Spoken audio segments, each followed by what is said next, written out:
మార్పు అనేది రావాలా. అధికారం ఉంది కదా అని చెప్పి, యూనిఫామ్ ఉంది కదా అని చెప్పి దుర్వినియోగం పరచడం అన్నది ఎంతటి బాధ కలిగిస్తుంది అటువైపున వ్యక్తికి కూడా అన్నది ఇటువైపున వ్యక్తికి కూడా అర్థం కావాలి. అర్థం కావడానికి అందుకని లాయర్లు చేయించిన ఈ యాప్ని మనందరి సమక్షంలోనే నెక్స్ట్ వీక్ అది కూడా లాంచ్ చేసే కార్యక్రమం కూడా చేస్తాం. రాష్ట్ర వ్యాప్తంగా ఈ కార్యక్రమాలన్నీ చేసే ప్రతి విషయంలో కూడా మరొక్కసారి మళ్ళీ చెప్తా ఉన్నా, మీ పాత్ర చాలా ముఖ్యం. ఈరోజు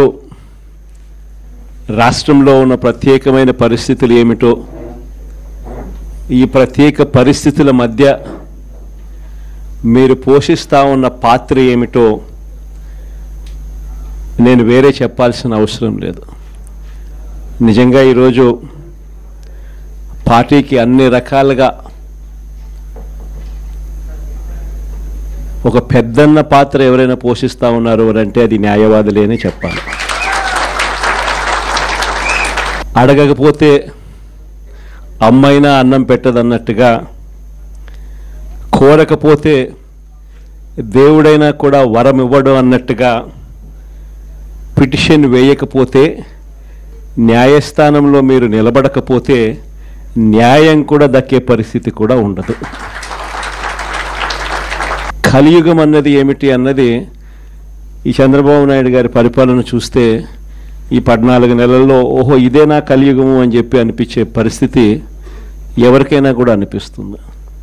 ఎందుకనంటే న్యాయం లేదు, ధర్మం లేదు.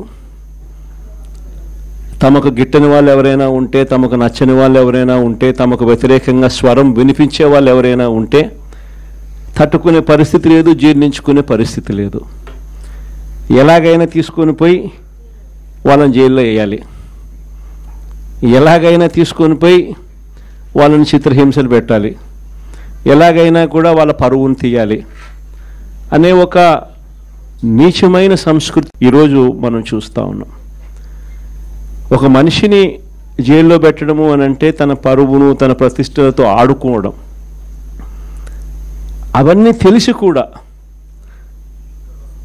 ఏ తప్పు చేయకపోయినా కూడా బురద వేసి తప్పు చేశాడు అని చెప్పి దానికోసం దొంగ సాక్ష్యాలను క్రియేట్ చేసి కేవలం వీళ్ళు పెట్టే ప్రలోభాలు, వీళ్ళు పెట్టే భయం తప్ప వేరే బేసి లేదు, వేరే సాక్ష్యము లేదు.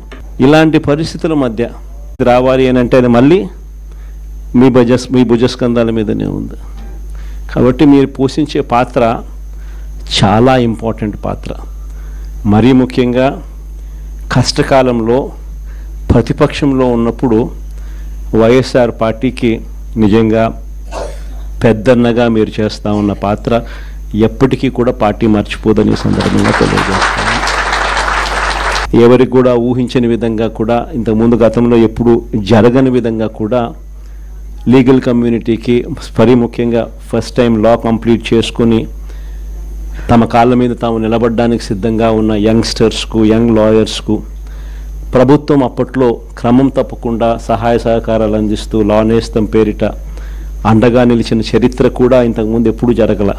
ఒక్క వైఎస్ఆర్సీపీ ప్రభుత్వం వచ్చిన తర్వాత మాత్రమే ఆ చరిత్ర కూడా చూసాం. అలాంటి పరిస్థితుల నుంచి నిజంగా అట్టడుగు వర్గాలకు తోడుగా ఉండాలని చెప్పి కార్యక్రమంలో భాగంగా ఏకంగా జీపీలు, ఏజీపీల నియామకంలో కూడా ఏకంగా 52% రిజర్వేషన్లు ఇచ్చి అట్టడుగు వర్గాలకు కూడా మంచి చేయాలి అని చెప్పి ఆలోచన చేసిన పరిస్థితులు కూడా గతంలో ఎప్పుడు చూడాల. అప్పుడు కూడా జరిగింది కూడా, అది కూడా వైఎస్ఆర్సీపీ హయాంలోనే.